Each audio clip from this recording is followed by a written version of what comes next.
Estão falando inglês aí. Muito bem, pessoal, já estamos gravando, estamos nos preparando para depois seguir. Tem bastante gente que está pedindo para entrar aqui que eu não conheço, mas vamos lá. Isabel, está contigo. Boa noite, então, a todos.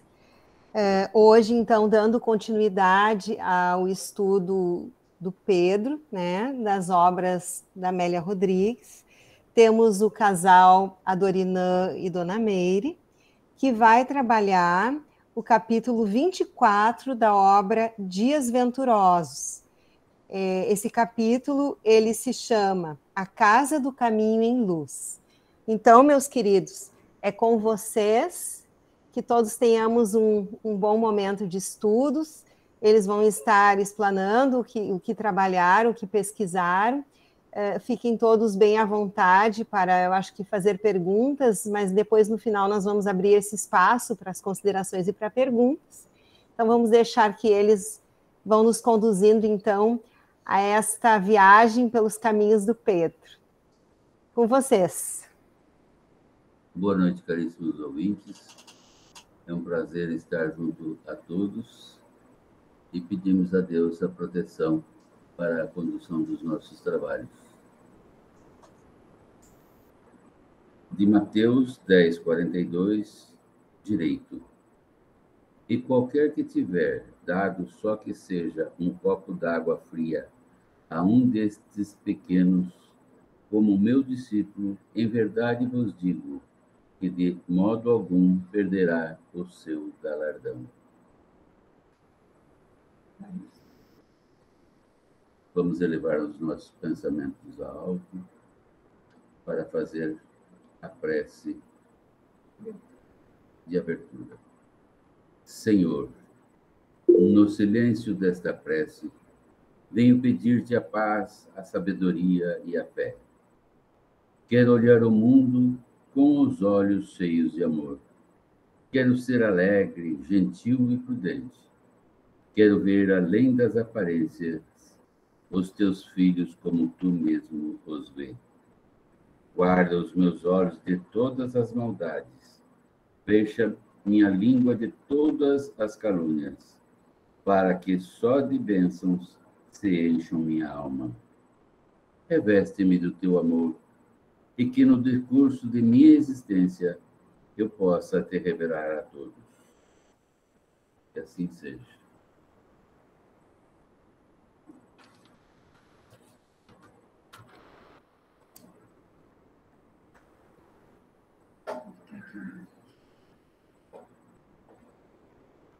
Boa noite a todos que nos assistem. Que a paz de Jesus esteja entre todos nós. Então, como Isabel disse, nós vamos falar hoje, o tema é A Casa do Caminho em Luz. É uma obra que foi psicografada por Amélia Rodrigues, psicografia de Divaldo Pereira Franco, e está no livro Dias Venturosos. Então, nós vamos falar da Igreja dos Corações, onde os apóstolos de Jesus se reuniam todos os dias e todas as noites para comentar os feitos e as palavras do doce e enérgico Rabi da Galileia, como era conhecido, assim como para orar e amar a todos aqueles que ali chegavam. Então, eles sempre estavam relembrando não só as palavras de Jesus, mas também todos os exemplos que ele dava, hein? Que Jesus nunca perdeu a oportunidade de exemplificar. Ele falava e exemplificava. Os seus membros criaram a primeira comunidade fraternal da humanidade, sob a inspiração do primeiro mandamento. Vamos nos lembrar, o primeiro mandamento dizia: amarás o Senhor teu Deus com todo o teu coração, com toda a tua alma e com todo o teu entendimento. Mas Jesus disse: um novo mandamento vos dou: amarás o teu próximo como a ti mesmo. E então, essa casa do caminho mostrava quanto que os apóstolos amavam a todos que ali chegavam. Todos. Os que possuíam algo, porque os apóstolos eram muito pobres. Então, quando um deles possuía algum bem, eles vendiam e oferecendo valor aos apóstolos do Mestre, para que fosse repartido entre todos os participantes da Irmandade. Então, até nisso, né, havia desprendimento por parte deles. Então, eles eram pobres dos bens materiais, riqueza, né? Eles vestiam-se humildemente, mas eram riquíssimos em solidariedade, em amor, e tinham a legítima compreensão dos seus deveres, que os reuniam em serviço do Mestre. Eles sabiam das responsabilidades, sabiam que eles tinham que amparar, ajudar, assim como o Mestre os havia ensinado. Então, o serviço deles era iluminar as consciências, né? As pessoas que chegavam lá que nada sabiam, eles procuravam iluminar, esclarecer. Socorro material à viuvez, porque muitas mulheres ficavam viúvas, né? E não tinham com o que viver. Então, eles socorriam moralmente a viuvez e materialmente também. Tudo que eles podiam fazer para o socorro, né, de tanto material quanto espiritual, eles faziam. O socorro à orfandade. As crianças pobrezinhas que ficavam sem o pai e saíam pelas ruas sem destino, pedindo ajuda, e ali eles encontravam socorro. O socorro a todo e qualquer tipo de necessidade. Tudo que chegasse ali. Aí eles faziam o possível para ajudar o seu semelhante.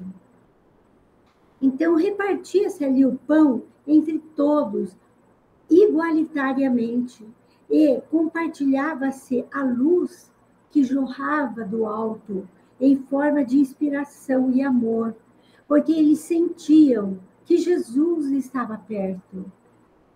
E sentiam a presença do Mestre, que era sempre ali, na hora necessária, né? E isso proporcionava a todos eles uma grande força, muita energia, porque eles sabiam que podiam contar com o amor e com a presença de Jesus.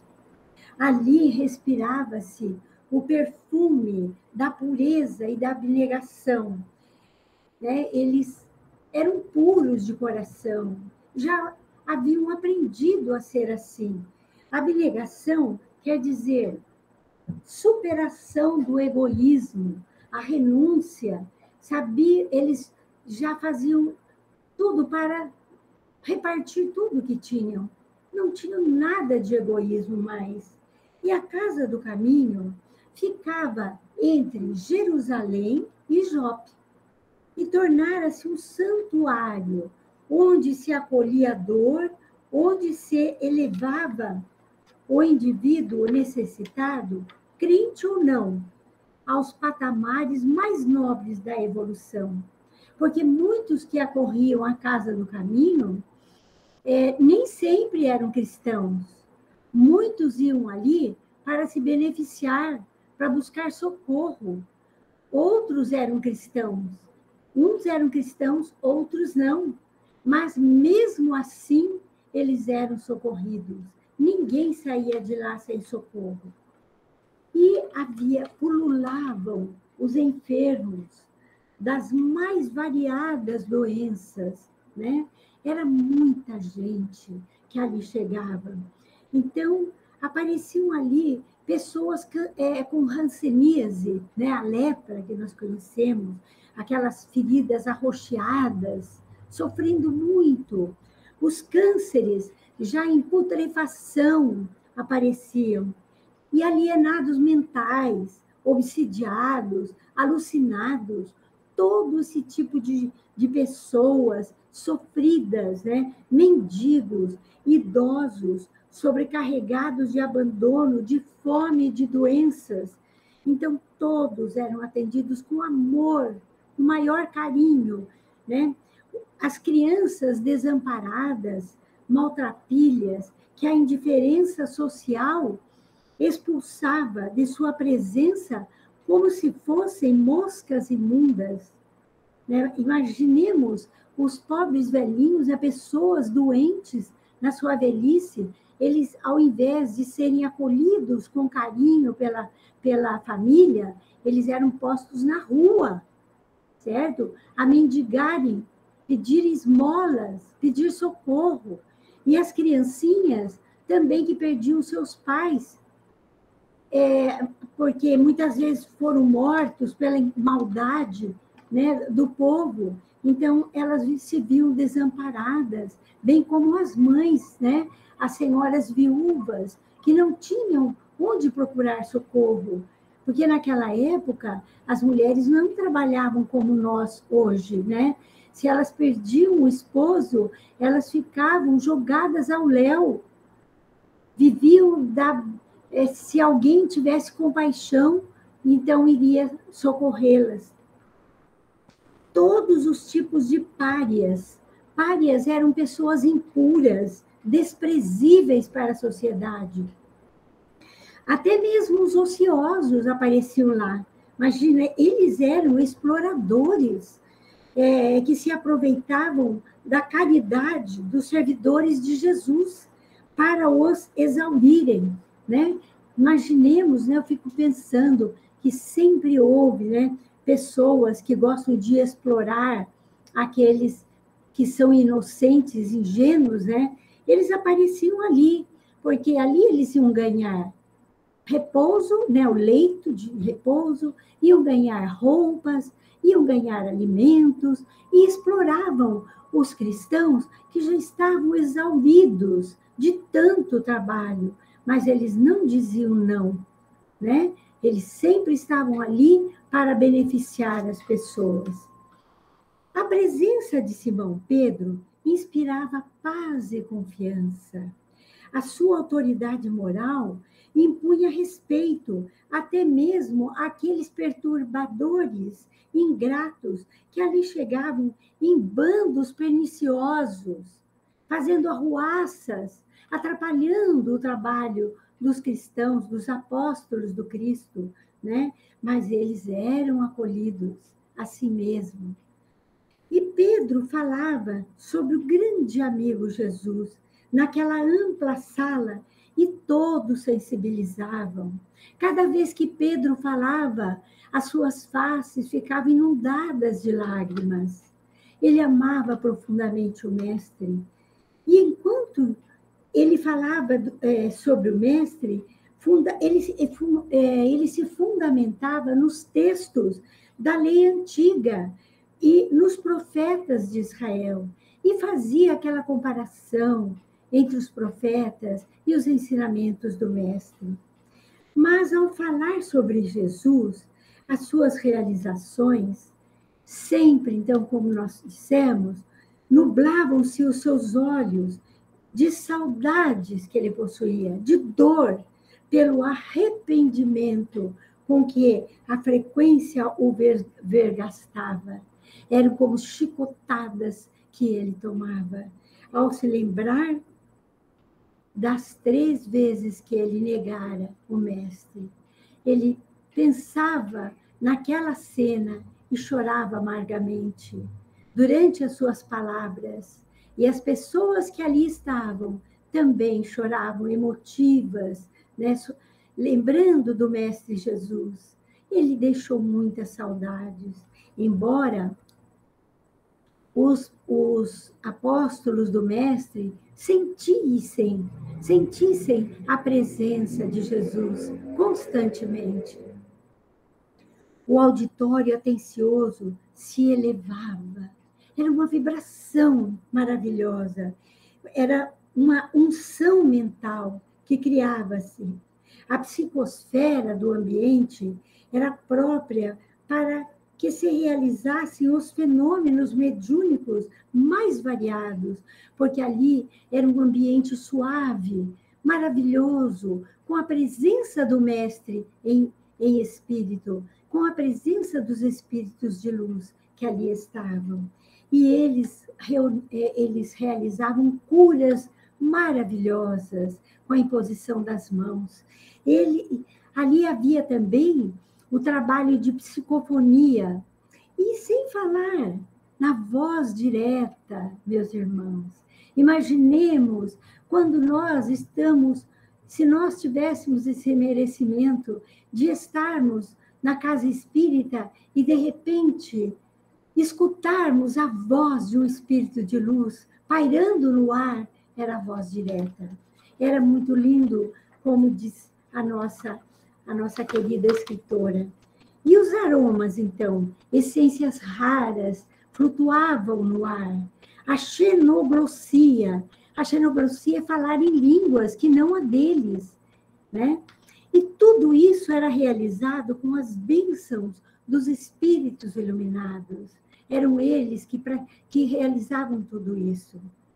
E Estevão ali vivera, até o momento do holocausto. Era ele puro, era jovem, puro, abnegado, reconhecido e fiel, inspirado por Jesus.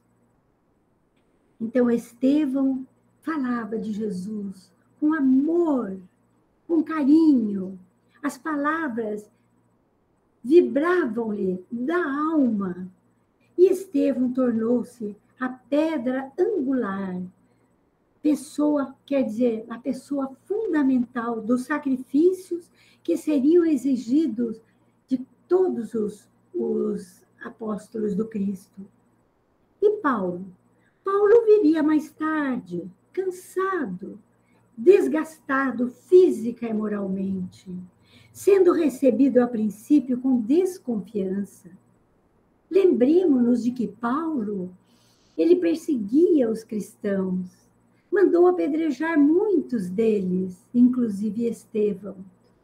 Mas, quando Jesus lhe aparece na estrada de Damasco, quando Paulo ia em busca de Ananias para matá-lo e matar os cristãos que o impediam, porque ele achava que só os cristãos apareciam na sua frente. Ele perdera até mesmo a sua noiva, Abigail, porque ela era cristã. E ele corria junto com muitos soldados romanos, né? E ali ele viu aquela luz imensa, porque Paulo já houvera sido preparado no mundo espiritual para seguir Jesus. E até então ele estava fazendo o oposto. E aquela luz lhe apareceu. Paulo caiu daquele cavalo, caiu e olhou com dificuldade imensa para aquela luz, e ele viu aquela imagem maravilhosa. Quem sois? Eu sou Jesus, aquele que você persegue.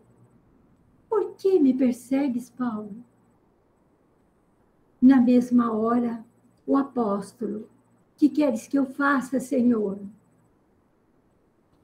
Daí Jesus pediu para que Paulo levantasse e seguisse para Damasco. E lá ele foi socorrido por Ananias, aquele que ele queria matar. E Ananias, em nome de Jesus, devolve a Paulo a sua visão. Então, no começo, quando Paulo se apresentou na casa do caminho, os apóstolos do Mestre Jesus ficaram com medo, acharam que ele era falso, mentiroso. Mas ele foi recebido com certas reservas, com desconfiança. E logo depois ele se tornou amado por todos, após muitas dores que vieram atingir a comunidade. E o rebanho do Cristo se multiplicava cada vez mais. A presença de Pedro e de João era esperada em todos os lugares. Todo mundo queria ver Pedro e João. Na Samaria, na Galileia, em Felipe, e eles sustentavam a fé nos neófitos, ou seja, nos principiantes, aqueles que estavam começando a entender, a estudar o Evangelho de Jesus. E as curas se sucediam, os fenômenos psíquicos ocorriam a partir da colocação das mãos sobre a cabeça dos convertidos. E a casa do caminho permanecia sob a direção de Tiago, já que Pedro e João tinham que sair para fazer as pregações, para buscar mais pessoas, mais seguidores do Mestre, para levar a mensagem do Cristo a tantos corações que sofriam. O perfume do amor exalava de suas almas, devido à pureza de sentimentos beatificados pelo trabalho nobre que eles realizavam. E em Jerusalém, colocavam os enfermos nos caminhos do templo, quando eles sabiam que o Pedro e João iam chegar, e eles passavam por determinado caminho que levava ao templo. Então, eles colocavam os doentes ao longo do caminho, a fim de que a sombra do Pedro, quando passasse, cobrindo-os, ao passar, curava a sombra do Pedro, então, curava os doentes, que acorriam sempre para desespero das autoridades daquela época, sem escrúpulos, urdiam ciladas para persegui-los. Por que tudo isso? Por causa da inveja, meus irmãos. Eles tinham muita inveja.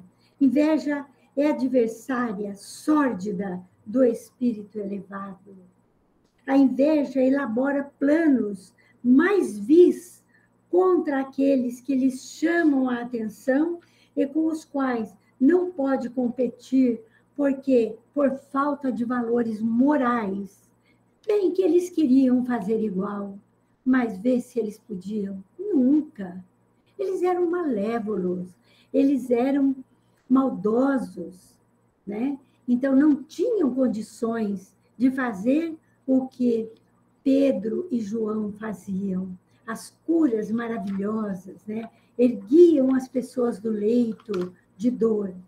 E os adversários do bem apresentavam-se, de repente, eles apresentavam-se perante os cristãos, e às vezes, sorrateiramente, às escondidas, com as armas da indignidade, que não se compadece dos valores da nobreza e nem da honradez. O mal sente-se realizado quando persegue, não é verdade? É assim que a gente assistia, né, aos filmes, e a gente lê também em livros de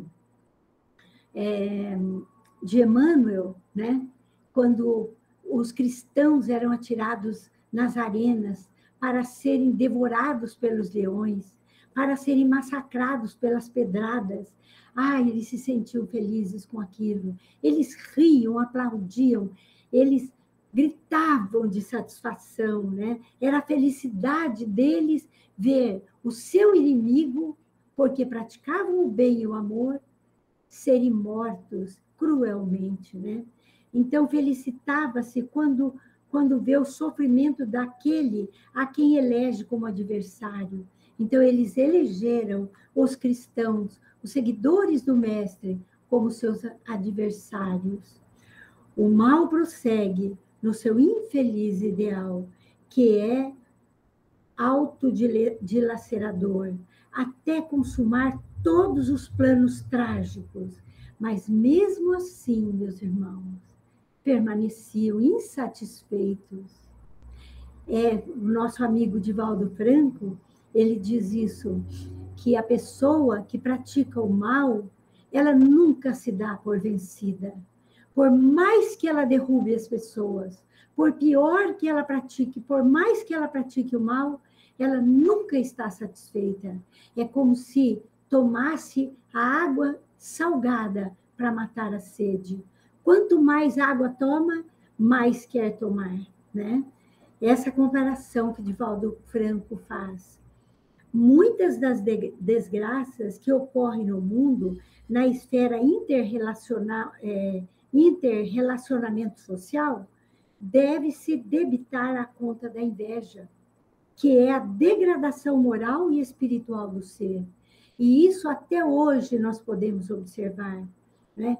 Quantas pessoas invejosas, quando vê que o outro está sobressaindo, que o outro está progredindo com o bem que faz. A inveja deve ser combatida com todo o empenho e todos os recursos que estiverem ao nosso alcance. Nós devemos extirpá-la do nosso coração, arrancá-la como se arranca uma erva daninha. Jamais sentir inveja. Vamos sentir felizes com o bem, com o progresso moral, espiritual, material, qualquer tipo de progresso que os nossos semelhantes tiverem. A inveja, ela é filha primogênita do egoísmo exacerbado, que predomina em a natureza primitiva das criaturas humanas, né? A pessoa egoísta é invejosa. Ela quer tudo para si. Ela não admite que o outro progrida. Ela não admite que o outro apareça, né? Que o outro cresça no bem. A inveja, portanto, espicaçava, feria os pigmeus do trono, dos altos cargos do sinédrio. Por que pigmeus do trono? Pigmeus são aqueles homens baixinhos, pequenininhos. Eles eram tão pobres que só queriam o trono, que só queriam cargos elevados do sinédrio. Por isso que a nossa benfeitora aqui que escreve, né, ela diz pigmeus do trono, né, do sinédrio. Eles usavam o poder da força destruidora por não possuírem a força do bem, a força da moral, a capacidade de amar os semelhantes. Eles não tinham essa capacidade. Então, sentiam inveja. Como pode eles curarem os doentes, curarem os que estão caídos, leprosos, aleijados, obsidiados, né? Como que pode eles fazerem isso? Nós não conseguimos fazer, então vamos matá-los. É assim que eles pensavam. E multiplicavam-se o número dos adeptos convertidos. Aqueles homens, seguidores de Jesus, não sabiam mais como fazer para albergar na comunidade, na casa do caminho, ou amparar-lhes as necessidades. Principalmente, eles se preocupavam com aqueles que eram mais carentes, mais necessitados. Somente mesmo a inspiração superior os guiava. Os espíritos iluminados iam lhes mostrando o caminho, como fazer para vencer aquelas barreiras. E o salão principal ali existia, era muito humilde e ocupava a área central do terreno. Ao redor do salão haviam cômodos pequenos onde residiam os trabalhadores, os apóstolos. O salão central, eles atendiam todo mundo. Os pequenos eram onde residiam os apóstolos. E os cômodos mais amplos ficavam para receber os enfermos, os abandonados, que encontravam ali o apoio, o socorro fraternal, o amor de pai, né, que eles precisavam tanto. Aqueles eram, sem dúvida, dias muito especiais. Passada a aridez que culminara com o crime, com o assassinato de Jesus, que ressuscitara. Jesus havia sido assassinado naquele madeiro, né? E depois disso, Jesus voltou, Jesus ressuscitou, e ainda quem espera a volta de Jesus. Ele voltou imediatamente e está conosco todos os dias da nossa vida. A primavera de esperança, então, se explode em flores de bênçãos, né? Isso que nos diz, que palavras lindas da Amélia Rodrigues, né? A primavera da esperança se explode em flores de bênçãos. Essa dádiva, essa certeza, era como uma brisa cariciosa, vitalizante, que sustentava os herdeiros da promessa do reino dos céus. E assim foram instalados na terra os pilares do reino de Deus e ampliavam as demarcações da sua dimensão até os confins das distâncias.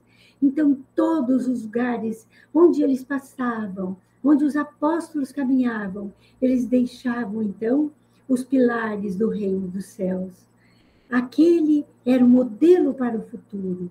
E nem tudo, porém, transpirava somente paz. Não.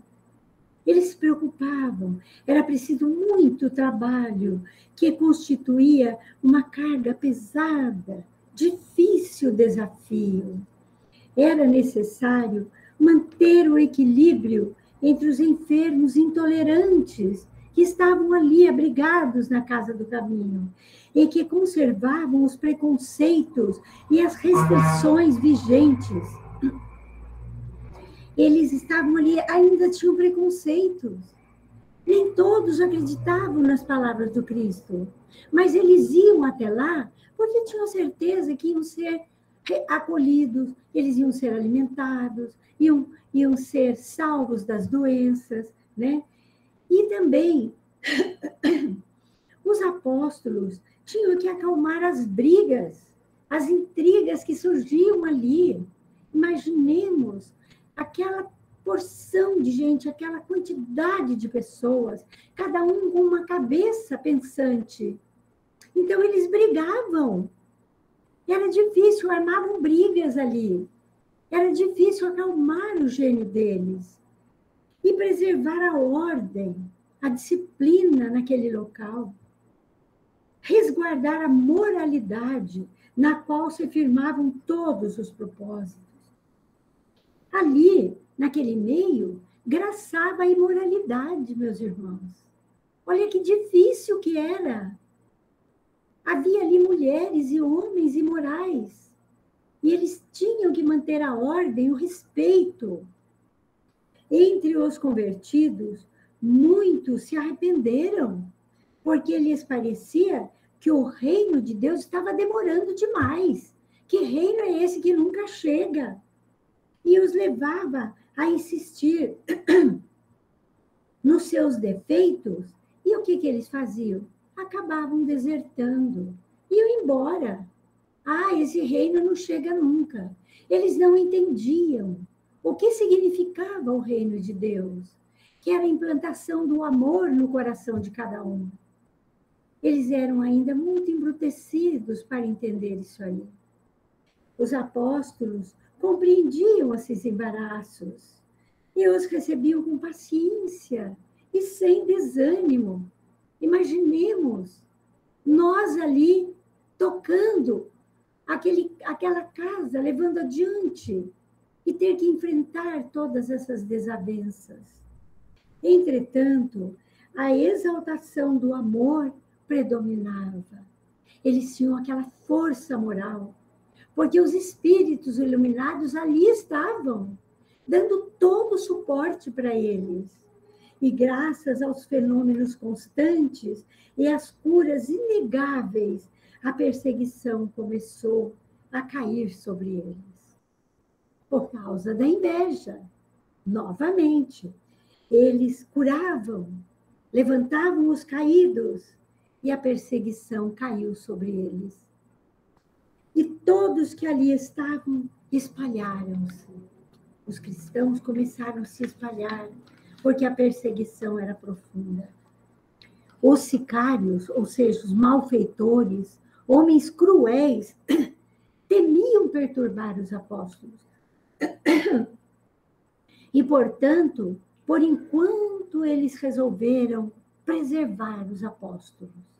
Mas, mesmo assim, Pedro e João novamente foram presos, e em razão da multiplicação das curas que eles faziam. Pedro curava incessantemente, e João também. E antes, porém, de serem julgados para receberem punição, Gamaliel, aquele fariseu honrado, honesto, doutor da lei, mandou retirá-los do recinto. E ele falou para os israelitas: tirem Pedro e João do recinto, porque eu preciso falar com vocês.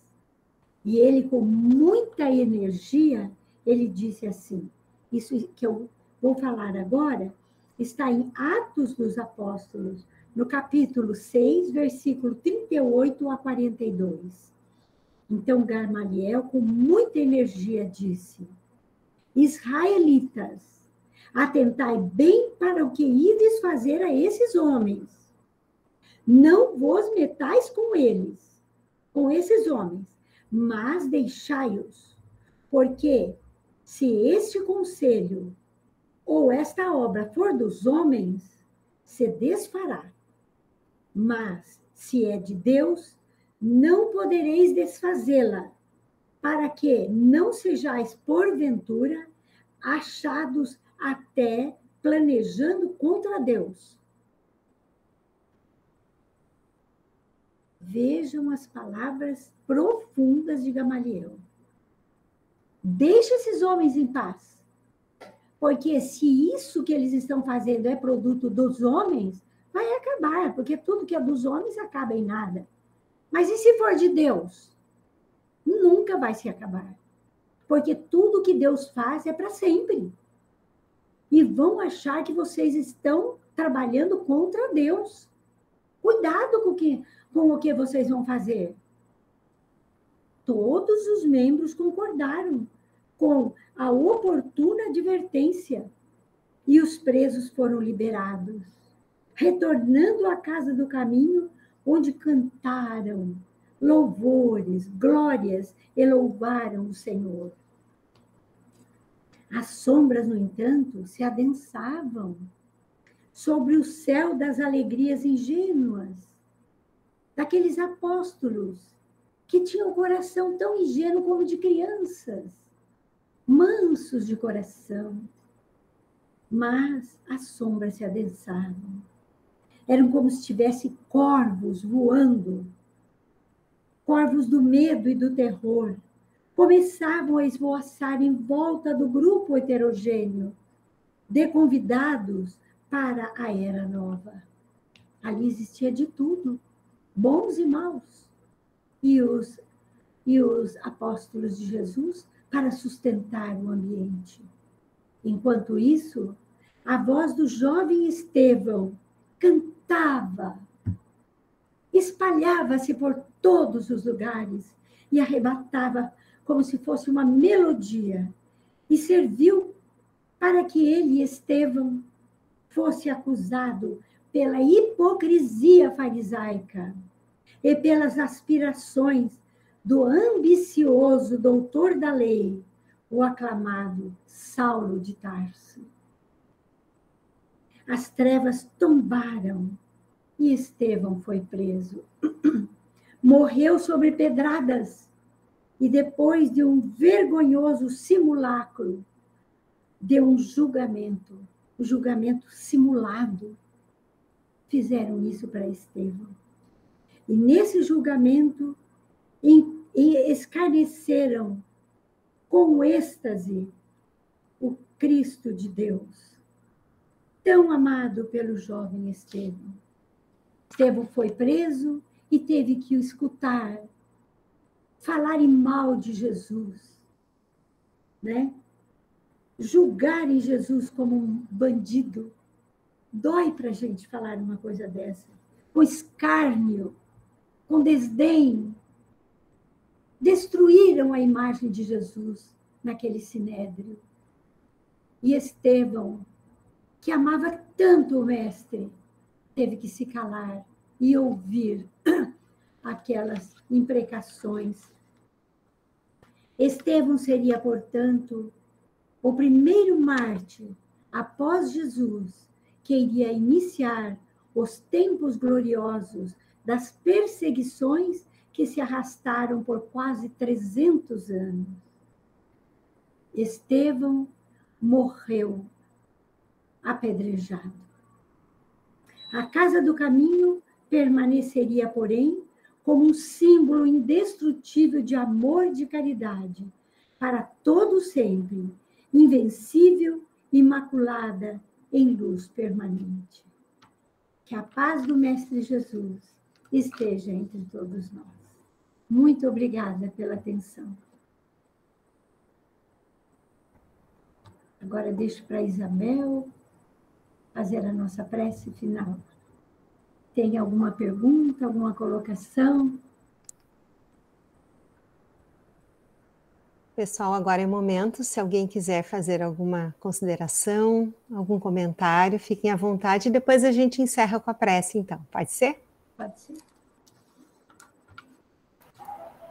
Eu só queria dizer que acho que dá para dispensar o nosso encontro de amanhã, viu? Porque Dona Miri já falou tudo, né? Quem foi esse Pedro na vida das pessoas da época. Então, só agradecer por esse momento, por essas reflexões tão profundas, né? E que nos emociona realmente, pensando o quão pequenino ainda nós somos, né? O quanto ainda tão pouco nós contribuímos para esse reino de Deus, né, dentro de nós. Então, ele nos envia essa mensagem como um sinal mesmo, né? O que nós estamos fazendo. É muito lindo. Obrigada, Dona Miriam.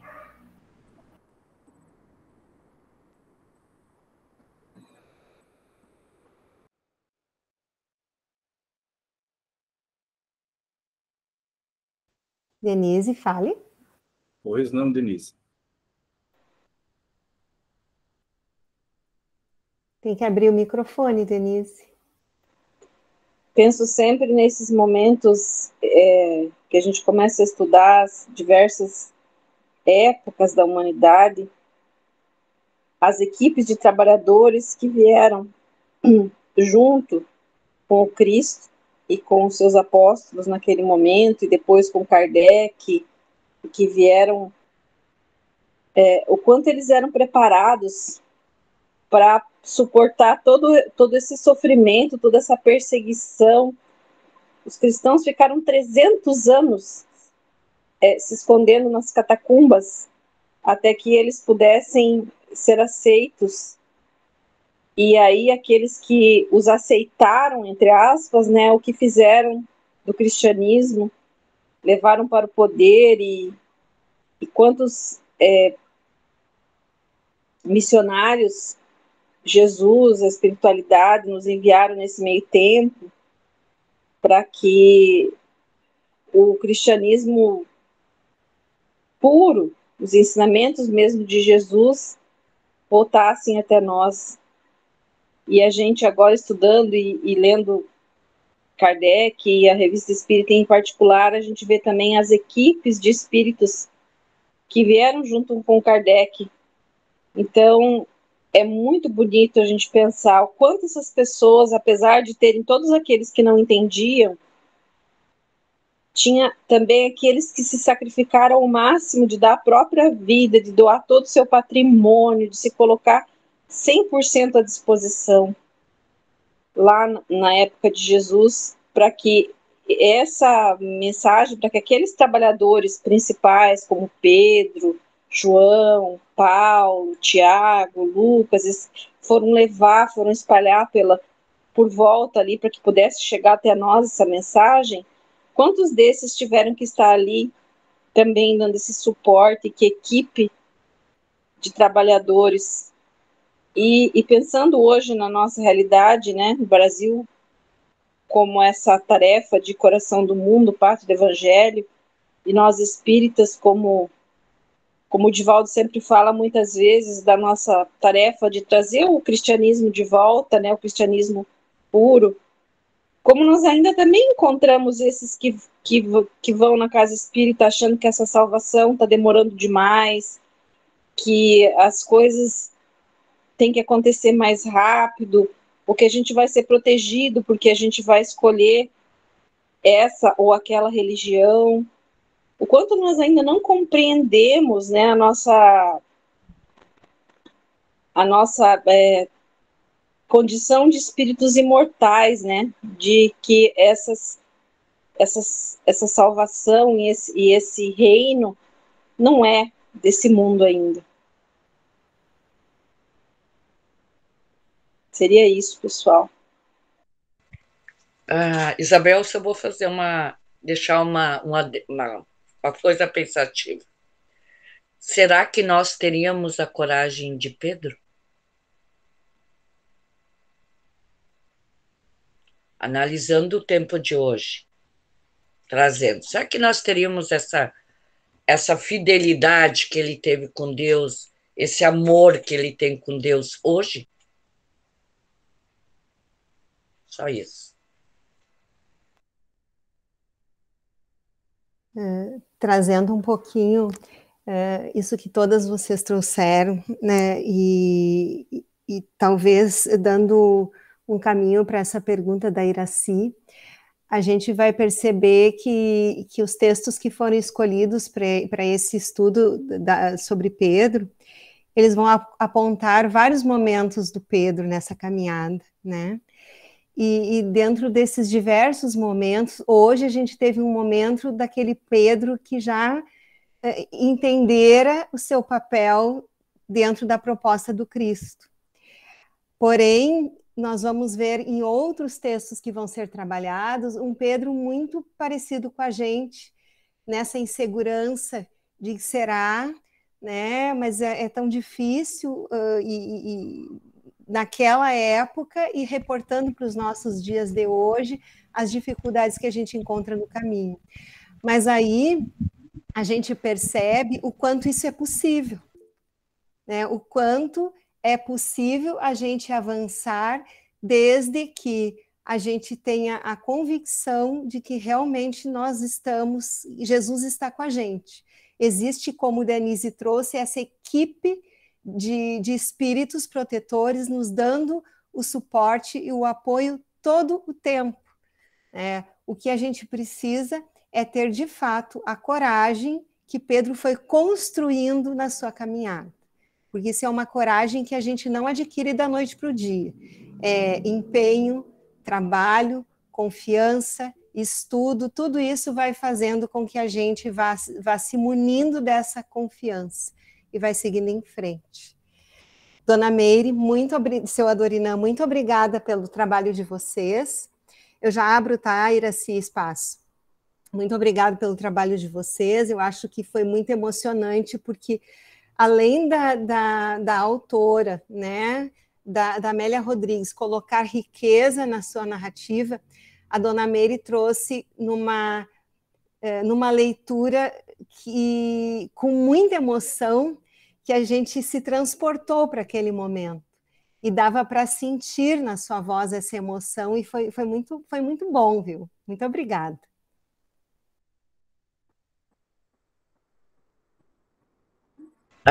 Isabel, que eu queria colocar, a Dona Meire colocou de Pedro, o que nós temos que ser hoje, estamos tentando ser persistentes, né?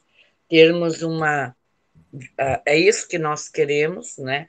Eu não sei usar a palavra correta, e eu acho que a moralidade, a ansiedade nós temos, a ansiedade de Pedro, nós vamos cair que nem Pedro, né? Nós já negamos que nem Pedro, mas ele foi persistente, a palavra que você usou e que a Dona Meire usou. Ele foi persistente, ele foi obediente, E ele caía, mas ele levantava. Diz, não, mas eu vou atrás, né? Eu vou mostrar que eu tenho capacidade, que eu acredito em Deus. Ele não tinha medo. Eu acho que, no fundo, às vezes, ele tinha muita coragem. Ele deixava de lado o seu medo e ia enfrentar. Ele sabia que ele podia ser jogado aos leões, ser apedrejado, ser ridicularizado. Mas isso não importava para ele, porque ele tinha o amor de Cristo dentro dele. Ele tinha aquele amor que ele tentava passar aos outros, né? Então, isso é uma coisa que Pedro também tinha, era humildade. Ele era humilde nas palavras, no jeito de ser. E eu acho que isso nós também temos que buscar hoje, a nossa humildade, a nossa persistência. Se nós cairmos, nós vamos cair, mas levantar de novo. Não ter medo de que levantar.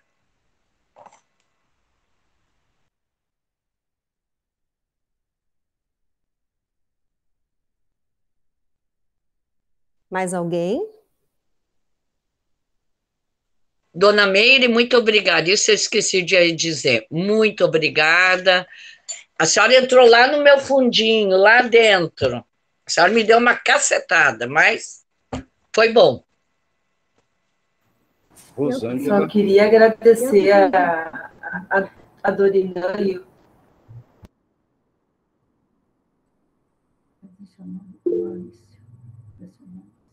Lúcia, desligou, eu acho que caiu a internet ou desligou o teu microfone, a gente não está te escutando. Ah, tá. Como sempre. Meire e Dorina, muito obrigada.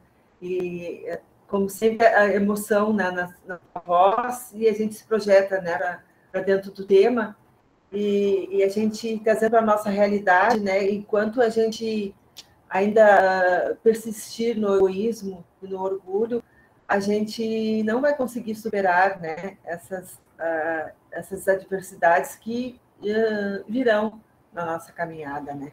E Pedro ali passou por todas essas situações também, e o povo também, né, tinha esse sentimento, e ele procurou buscar Jesus para que superasse, né, esses sentimentos, né? Então, que a gente possa também ser assim, nos superar as nossas adversidades, as nossas tendências, para que a gente possa caminhar junto com Jesus na nossa jornada. Tá? Muito obrigada, e vem muitas coisas boas pela frente, né, nesses nossos estudos aqui. Obrigada, e a Dorina. Posso falar? Tem alguém na minha frente? Sim. Não, é com você, Rosângela. Então, meu doce casal, gratidão do fundo do coração pelas reflexões que fez a todos aqui, né? Nós adentramos como numa onda da esperança, porque passamos pelas experiências terrenas, na qual somos todos convidados sempre, e com muita gratidão a Deus que nos oportuniza.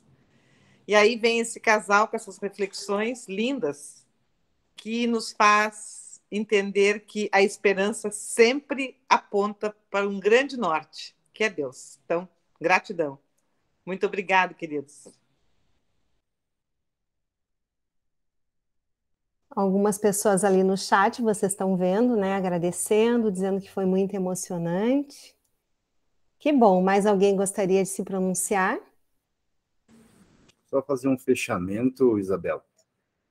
A proposta que o nosso instrutor trouxe para a gente estudar Pedro, com o título Pedro, Humano Demais, dá oportunidade, através desses textos que nós estamos acompanhando, de perceber que, mesmo ao lado de Cristo, Pedro ainda tinha um grande perfil humano, e foi se lapidando, foi melhorando e foi evoluindo moralmente. Ou seja, é exemplo, né? E nós ainda, como extremamente humanos que somos, pegamos essa onda, estamos surfando essa onda aí com Pedro para perceber que não é impossível. Então já fica aí o recado para o estudo de amanhã. né? Às 20 horas, novamente, aqui nos canais Esmiuçando. Hoje não foi transmitido ao vivo pelo YouTube por impossibilidades técnicas, né? Talvez amanhã a gente consiga superar isso, mas novamente pelos canais aí do Google Meet, no Esmiuçando, vamos estar aqui às 8 horas fazendo o nosso estudozinho de Pedro, humano demais. Exatamente. E amanhã nós temos a Alvanira e a Rosilane com a obra A Flores no Caminho, né, Rose? Capítulo 6, com o título Por Amor a Jesus. É isso, Rosilane?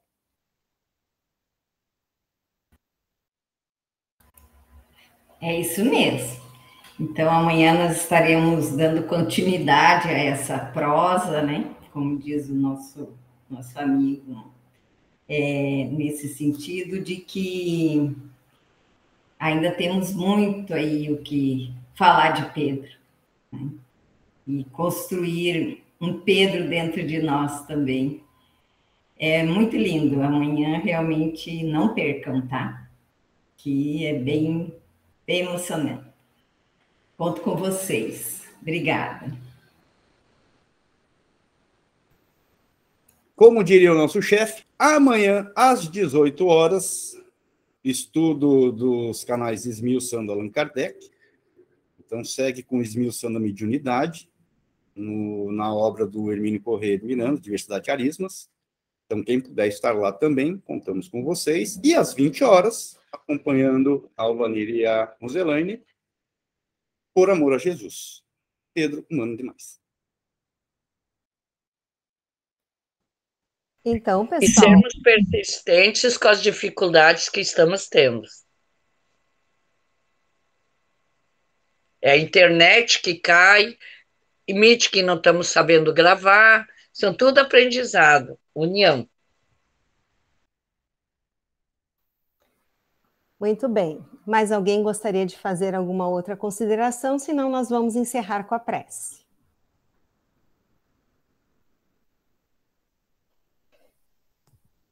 Então, eu convido todos vocês para que nesse momento, ainda nesse clima de paz, de serenidade, que fomos transportados para essa região, dessa casinha de luz, chamada a Casa do Caminho.